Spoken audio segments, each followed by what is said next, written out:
안녕하십니까. 경매당한 놈입니다. 경매를 당하고 나서 대략 한 달 정도 지나면 경매되는 부동산 목록에 대한 법원 감정평가 금액을 확인할 수가 있습니다.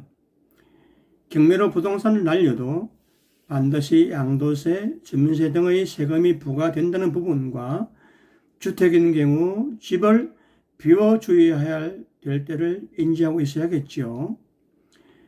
경매를 당하고도 돈이 남아서 경매당한 채무자가 배당을 받아가는 사례도 제법 있습니다.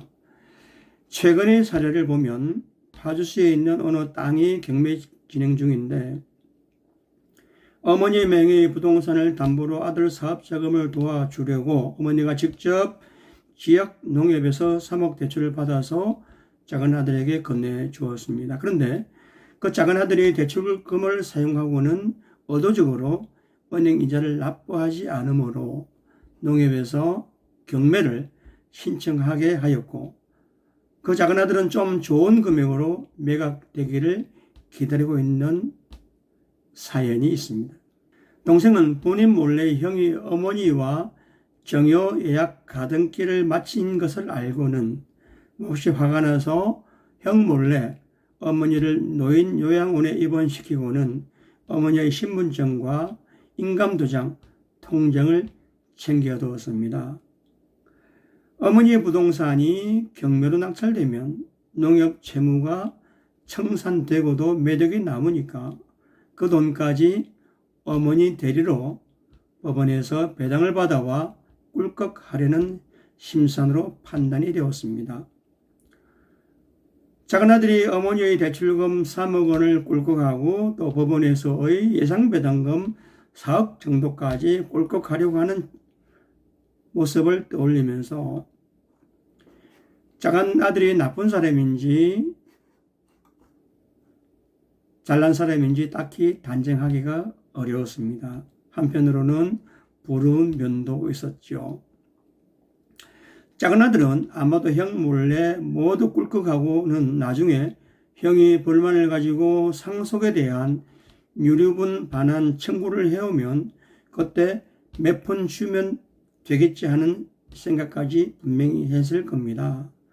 동생은 이 부동산을 정상적으로 매매하면 경매 낙찰 금액보다 더 많은 돈을 가질 수 있었지만 어머니가 그 정도 인지도 부족하니까 정상적인 부동산 매매는 어렵다는 현실적인 문제와 또 형이 진행시킨 정여 예약 가등기 설정을 원인으로 형 앞으로 소유권 이전을 하고서 제3자에게 매각하는 방식의 정상적인 부동산 거래를 할 수 있다 하여도 별 재미가 없다고 판단했기 때문에 경매로 날리고 돈을 꿀꺽하려고 계획을 세운 것이죠.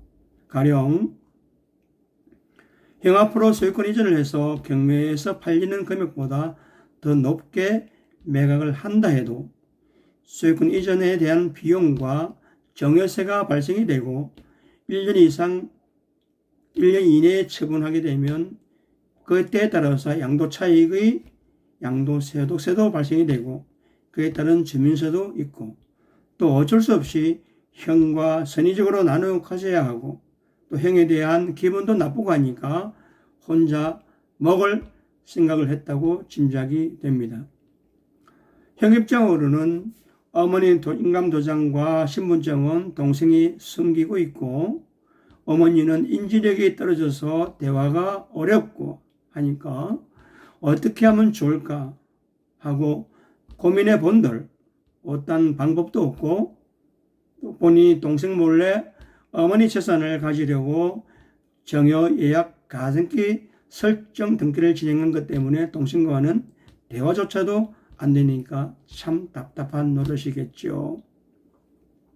이처럼 경매도 부동산 매각의 한 분야이므로 앞에서 말한 실제 사례들을 쉽게 볼 수가 있습니다. 경매를 당해도 낙찰되는 금액이 얼마가 들는지는 아무도 예단하지 못합니다.